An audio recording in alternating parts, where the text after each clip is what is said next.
На денешната втора средба на локалниот граѓански совет на општина Велес, во фокусот на вниманието во дебатата беше улогата на граѓанските организации од Велес во евроинтеграциите и посебен акцент исто така ставивме за поттикнување на волонтеризмот, односно учеството на граѓаните, на представниците на граѓанските организации во активностите за подобрување на квалитетот на живење на граѓаните на општина Велес. Сакам да подсетам дека на патот кон Европската Унија и кон НАТО во наредниот период на Македонија ќе бидат ставени на располагање многу финансиски средства.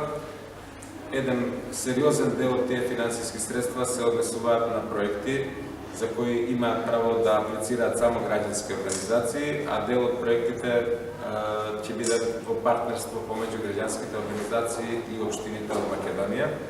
Затоа сметам дека во наредниот период треба сериозно да се работи на зајакнување на капацитетите на граѓанските организации, за да може да подготват квалитетни проекти самостојно или во соработка со општините, за да издействуваме со квалитетни проекти што повеќе средства за нашата општина, со што би го подобрили квалитетот на живењето на граѓаните.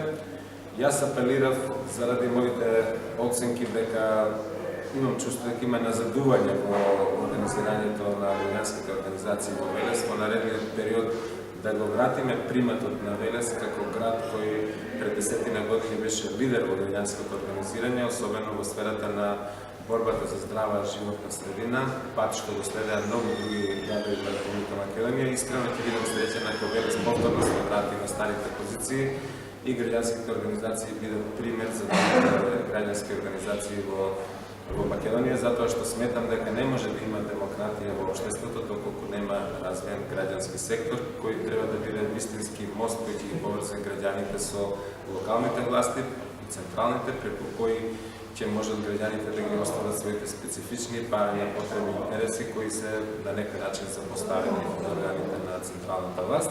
Упатив апел граѓаните од граѓанските организации масовно да ни се приклучат на акцијата за чистење на нашиот град по повод светскиот ден за чиста животна средина, а исто така ги поканив да се вклучат со волонтерски активности и во активностите кои ќе ни предстојат на деновите на Велешката пита и вино или фестивалот на питата и виното. Поверете. Упативме се. Само што еднаш градоначалник на кои локации ќе се чисти утре?